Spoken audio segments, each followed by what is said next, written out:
Hola, ¿qué tal? Bueno, bienvenidos a un nuevo video de programación. Estamos estudiando lentamente y digamos en forma secuencial todo lo relacionado a la programación y nosotros ya vimos toda la introducción que fue lo que vimos en técnicas de programación y ahora nos vamos a adentrar en un tema nuevo que es el paradigma de programación orientada a objetos. O también podemos decir el paradigma de la POO, programación orientada a objetos. Bien, en principio deberíamos definir qué es un paradigma. ¿Qué es un paradigma? Vamos a la página siguiente. Podemos definir un paradigma como un enfoque particular o criterio, me quedaría hasta ahí, es decir, como una forma o un modelo de pensamiento o un ejemplo de pensamiento. Es un criterio, una lógica de pensamiento. A veces paradigma se lo considera, es definido como ejemplo. Acá yo entré en Wikipedia para ver cómo se define paradigma. Dice el concepto de paradigma se utiliza comúnmente como sinónimo de ejemplo o para hacer referencia en caso de algo que se toma como modelo digno de seguir. Es un modelo, en este caso en la programación es un modelo de programación, un modelo de pensamiento usado para programar. Bien, volvemos. En eso estábamos. Hasta ahora, de lo que habíamos estudiado en los videos anteriores, habíamos visto un paradigma, quizás sin nombrarlo, pero ahora sí lo vamos a nombrar, que se llama paradigma de programación estructurado. ¿Qué quiere decir estructurado y cuál es la diferencia de paradigma orientado a objetos? Nosotros en la de paradigma estructurado lo que hacíamos normalmente era, y vamos a abrirlo, era por ejemplo declarar datos, por ejemplo el nombre de una persona, la edad, y lo que hacíamos era, dentro del programa principal, era llamar a procedimientos relacionados a la persona, por ejemplo, obtener persona, que nos permitía ingresar a una persona, o por ejemplo, preguntar mediante una función si ese alumno es mayor de edad o no, ¿sí? De esa manera íbamos llamando a procedimientos o a funciones y digamos, de esta forma teníamos por un lado los datos de la persona y por otro lado las acciones que podíamos realizar con esa persona, en este caso con un alumno. Bien, vamos a cerrar esto. ¿Y en qué consiste la programación orientada a objetos, este paradigma nuevo? El paradigma nuevo trabaja de manera distinta, se piensa de manera distinta. Recuerden que la programación lo que trata de hacer es imitar, emular lo que sucede en la realidad. Por eso se trata de automatizar lo que sucede en la realidad. Por eso trata de observar la realidad, se pone en un pensamiento donde observa la realidad y dice, bueno, vamos a emular esa realidad, vamos a tomarla y eso nos va a servir para automatizarla. De alguna manera estoy dando un ejemplo. Bien, el paradigma de objetos piensa totalmente distinto y ¿qué criterio toma? Toma el criterio de que todo lo que existe en la realidad, todo lo que existe, son objetos. Y que los objetos tienen características y tienen comportamientos. Ese es el criterio general. Es decir, por ejemplo, yo soy un objeto de tipo persona, soy una persona que tengo determinadas características, nombre, peso, altura, domicilio, documento, etcétera. Y tengo determinados comportamientos, por ejemplo, caminar, comer, correr, hablar, estudiar, enseñar, etcétera. Entonces, todos los objetos que hay a nuestro alrededor y nosotros mismos somos todos objetos. Yo, por ejemplo, acá tengo mi objeto persona, enfrente tengo el objeto monitor, al lado tengo el objeto mouse, a la derecha tengo el objeto celular, a mi izquierda tengo el objeto cama, etcétera. Son todos objetos y todos los objetos se vinculan entre sí, se dicen que se mandan mensajes entre sí. Eso, digamos, es la base de la programación orientada a objetos, pero la vamos a estudiar más a fondo. Vamos a ir viendo los conceptos más a fondo. Pero siguiendo con el ejemplo que veníamos viendo y que habíamos estudiado en el paradigma estructurado, donde los datos que nosotros, o variables que declarábamos, era por un lado y por otro lado teníamos comportamientos referidos también a los datos de la persona, pero referidos a acciones de la persona, se hacían de manera separada. ¿Cuál es la diferencia con la programación orientada a objetos? Bueno, que acá vamos a crear una clase, un tipo, podríamos decir, de dato, persona. La persona va a tener características, propiedades también llamadas atributos, que en definitiva después en código van a ser variables, y a su vez tiene asociadas la persona métodos, como obtener una persona, es decir, ingresar a una persona, si es mayor de edad, obtener el nombre, etc. Es decir, hay una unión de las estructuras de datos de la persona, de los datos y sus funciones. Seguimos profundizando en esto. Bien.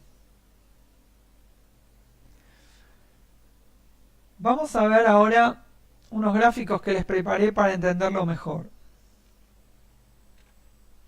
Bien.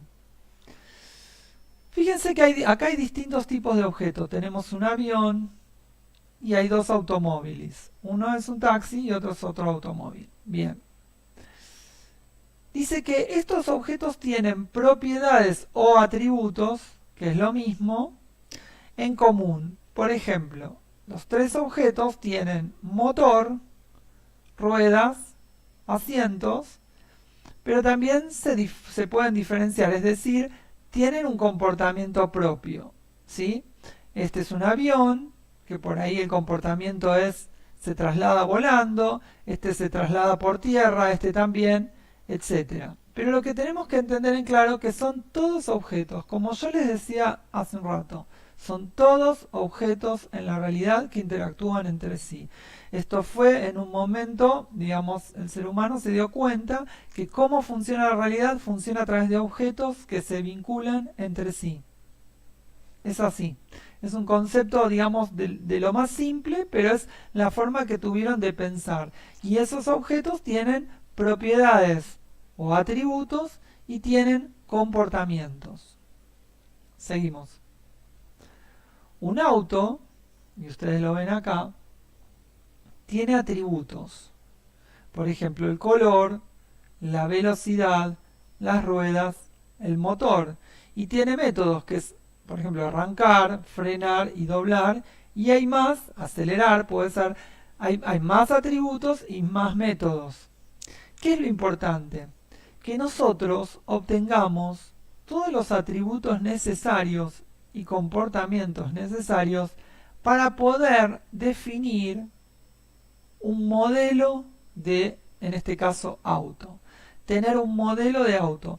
A partir de ahí, a partir de tener el modelo de autos, todos los autos que sean, digamos, que sean concretos, serán las instancias de ese modelo. ¿Sí?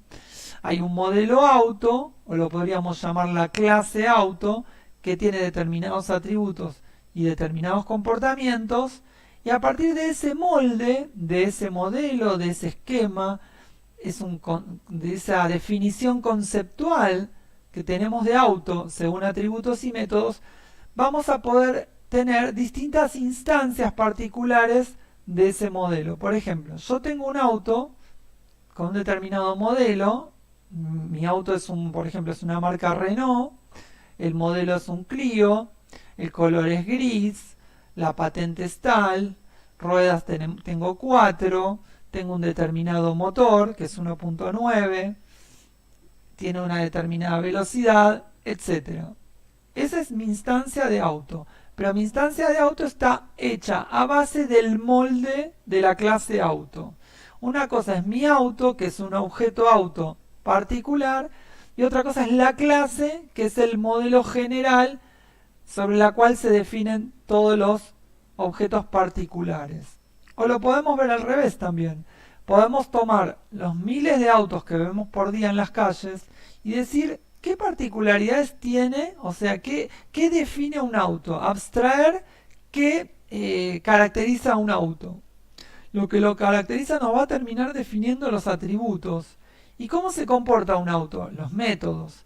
A partir de la abstracción de toda la, digamos, de toda la, de los autos particulares, nos abstraemos y terminamos teniendo como definición una clase, un modelo, el cual al cual van a responder todos los autos particulares. De eso se diferencia. Esto es una clase y cada auto en particular será una instancia de esa clase. Definimos la clase, en este caso vehículo, con sus atributos, sus comportamientos, y fíjense, cada auto es un objeto que proviene de esta clase. Se lo llama instancia, instancia de la clase vehículo. Esta es otra instancia de la clase vehículo y esta es otra instancia de la clase vehículo. En este caso el color va a ser rojo, este también, este color va a ser gris, el ancho será diferente este y este. Fíjense, este es un auto de carrera, este es un auto para andar por la calle, la altura, el largo y así sucesivamente. Pero todos tienen esas características y todos tienen estos comportamientos. Acá tenemos algunos atributos, porque digamos, es solo a nivel de ejemplo, pero podríamos tener marca, modelo, patente, capacidad de baúl, etcétera. Y acá podríamos tener otros, por ejemplo, no sé, frenar ya está, podríamos tener apagar el motor, ¿sí? Y más comportamientos. Seguimos.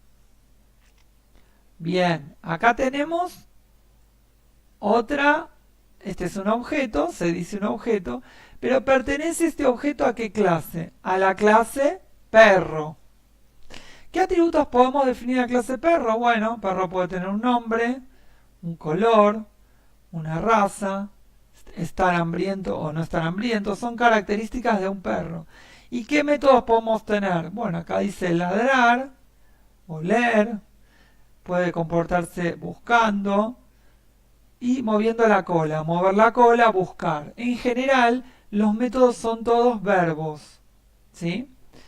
Bien, entonces seguimos adelante con otros ejemplos. Acá está el objeto, podríamos decir, persona, que deriva de la clase persona. Una persona, ¿qué atributos puede tener?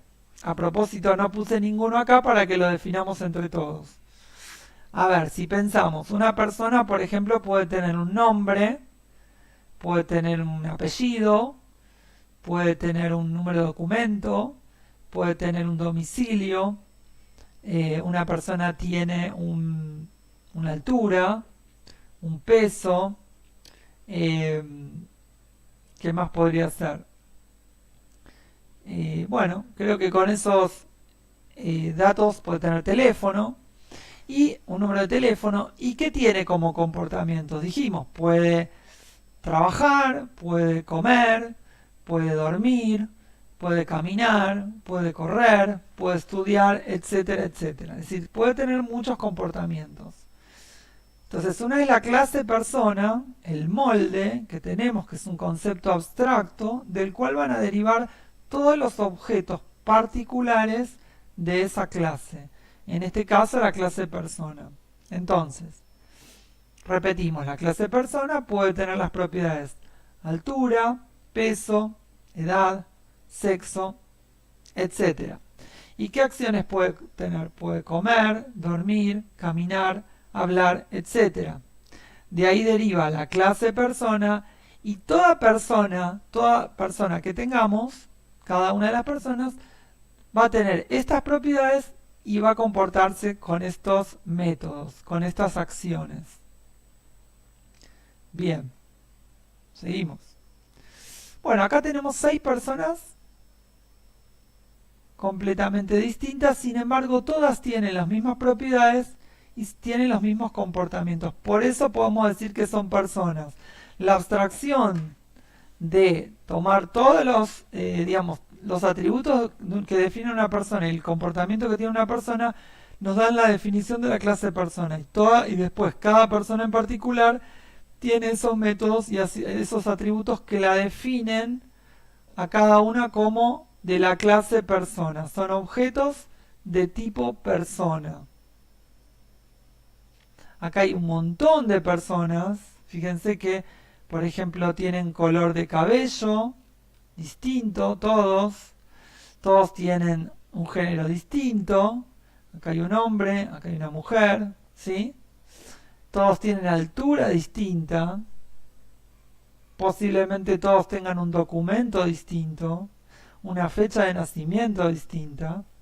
Y todos, pero todos tienen fecha de nacimiento, altura, género, todos tienen esos nombres, esos datos, y todos tienen comportamientos, ¿sí? Todos pueden caminar, todos pueden hablar, ¿sí? A lo mejor alguno no puede caminar, pero tienen, digamos, en general pueden hacerlo, pueden hablar, pueden, en este caso, sonreír o no, pueden sumar, pueden estudiar, enseñar, etcétera. Seguimos, son acciones humanas que puede realizar un ser humano. Bueno, acá en este gráfico lo que les quise mostrar es que podemos tener un objeto, en este caso, de este señor en particular de la clase persona, perdón, y este es un auto de la clase auto. Es una persona ingresando al auto. Lo que trato de mostrar en esto es que los objetos se pueden relacionar entre sí. En este caso, un objeto de la clase persona está conduciendo, está haciendo la acción de conducir, un objeto de la clase auto. La clase auto se puede encender, se puede apagar, se puede acelerar. Hay una comunicación entre objetos. ¿Por qué digo esto? Porque cuando toda esta filosofía o paradigma de pensamiento tengamos que volcarla en la programación, vamos a ver que las clases y los objetos se relacionan. Los objetos que derivan de esas clases. Seguimos. Bueno, acá terminamos con esto. Finalmente vamos a ver alguna definición de los conceptos vistos. Dice desarrollo de software, ahora ya hablamos de programación, con el paradigma orientado a objetos. ¿Qué es una clase? Nosotros recién lo vimos. Tenemos esa ventaja. Dice, los conceptos de clase y objeto están estrechamente relacionados. Sin embargo, existen diferencias entre ambos. Mientras que un objeto es una entidad concreta que existe en el espacio y en el tiempo, una clase representa solo una abstracción, la esencia de un objeto. Ahí está definido bastante bien lo que estuvimos hablando. Se puede definir una clase como un grupo, conjunto o tipo marcado por atributos comunes, una división, distinción o clasificación de grupos basado en la calidad, grado de competencia o condición. Bien, en el contexto del paradigma orientado a objetos se define una clase de la siguiente forma. Prestemos atención. Una clase es un conjunto de objetos que comparten una estructura común y un comportamiento común. Un objeto es una instancia de una clase. Los objetos que comparten estructura y comportamientos similares pueden agruparse en una clase. En el paradigma orientado a objetos, los objetos pertenecen siempre a una clase, de la que toman su estructura, en este caso sus datos, sus atributos, y su comportamiento. Dice que por mucho tiempo se ha referenciado a las clases llamándolas objetos. No obstante, son conceptos diferentes, yo diría bien diferentes. Bien, hasta acá hemos estudiado las diferencias entre lo que es una clase, un objeto, qué es un paradigma orientado a objetos, cuál es la lógica que utiliza para entender la realidad y va a tratar de extenderlo y lo va a lograr a la programación, que es lo que vamos a estudiar en los videos subsiguientes. Vamos a ver cómo se implementa verdaderamente este paradigma de orientación a objetos en un código de programación, en el software. Bueno, espero que les haya parecido interesante esta clase, fue más bien teórica. Vamos a ir muy lentamente con esto porque tiene muchos conceptos que se van a añadir, que van a ser interesantes también y que vamos a ir viendo paso a paso. Bueno, les mando un saludo grande y los veo en el próximo video.